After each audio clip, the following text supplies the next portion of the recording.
Salut, moi c'est Karen et dans la vidéo suivante, je vous parle des estampes de mots.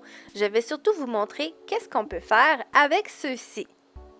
Chaque jour contre offre une belle variété d'estampes de mots qu'on peut acheter à l'unité ou qu'on peut se procurer dans un ensemble thématique. Vous avez sûrement pu remarquer que les mots sont offerts sous deux polices de caractères différentes. C'est ce qui en fait la richesse de ces estampes. Et comme vous pouvez voir, il existe deux formats différents pour certaines de ces estampes.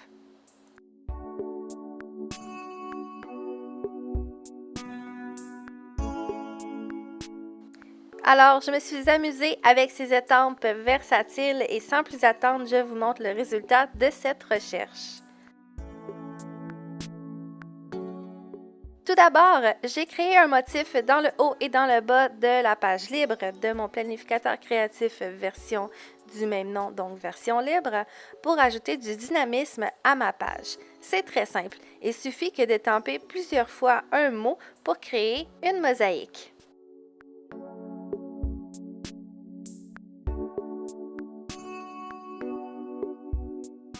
J'ai décidé de tout faire dans la même couleur d'encre, mais vous auriez pu varier les couleurs pour avoir quelque chose d'encore plus éclaté.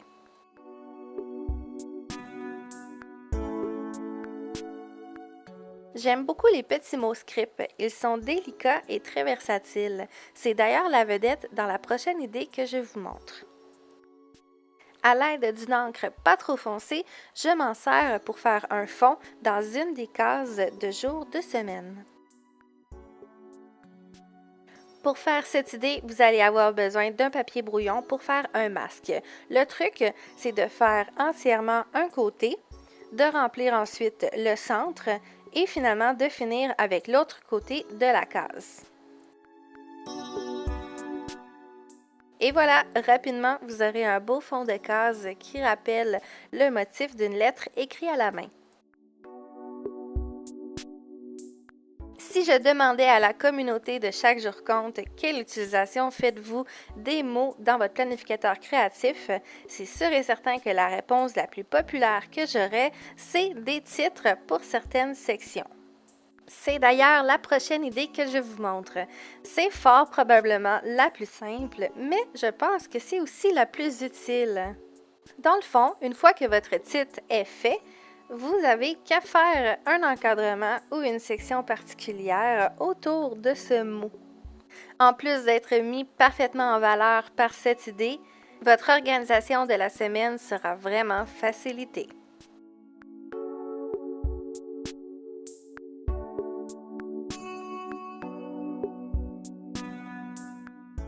La prochaine idée m'est venue justement à cause de l'idée d'encadrement que je viens de vous présenter.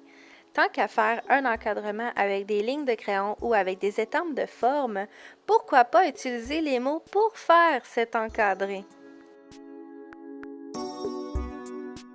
Et je m'arrête ici. À ce moment-là, je me suis rendu compte que j'ai fait une erreur. Les côtés ne sont pas pareils, ce qui crée un décalage à mes estampes. Mais pas de problème, j'ai réglé en faisant une estampe seulement qu'à moitié. Pour vrai, c'est ni vu ni connu.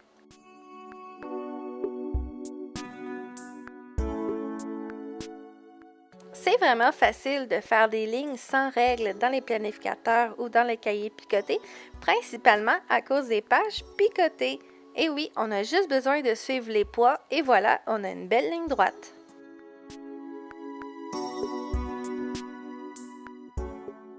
Vous vous souvenez quand que je vous ai dit que les estampes venaient dans deux polices de caractères différentes. C'est ce qui en fait la richesse de ces estampes-là, parce qu'on peut s'en servir individuellement ou ensemble. C'est la prochaine idée que je vous montre.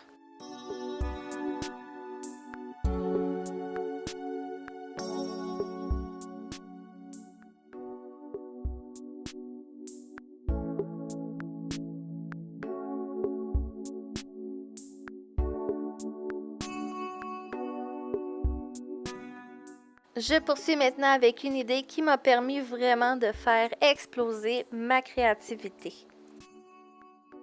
Sur la page principale du mois de juin, j'ai décidé d'utiliser les deux mots de juin, donc les deux polices de caractères différentes, deux encres qui s'agencent bien ensemble mais qui offrent un grand contraste, et d'étamper plusieurs fois les mots pour en faire une mosaïque. Avec cette idée, j'aurais pu décider de faire toute la page. Ça l'aurait créé un gros impact et ça l'aurait été magnifique. Par contre, comme je voulais quelque chose d'un peu plus créatif, j'ai décidé de m'arrêter dans le coin de ma page et d'agrémenter le tout avec un peu de jaune.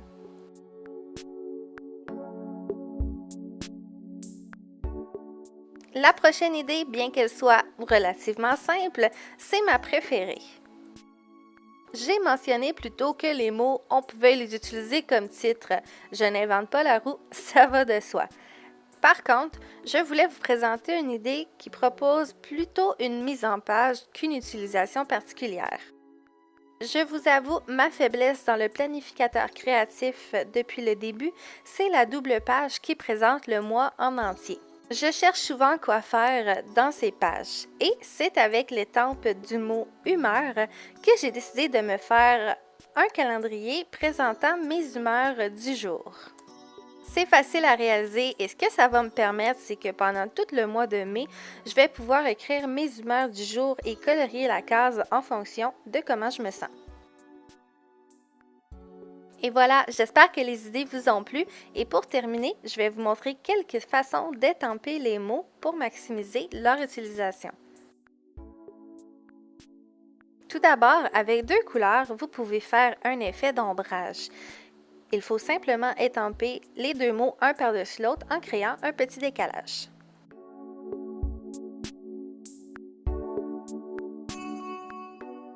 Ensuite, on peut faire un effet de reflet en étampant les deux mots un par-dessus l'autre en s'assurant de mettre celui du dessous à l'envers.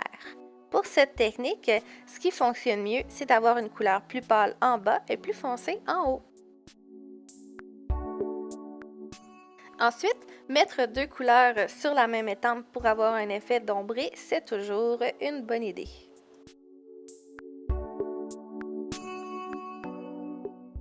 Vous pouvez aussi agrémenter vos mises en page en étampant plusieurs fois d'une couleur pâle un mot et en le réétampant au centre de ce motif, mais avec une couleur plus foncée pour créer un impact.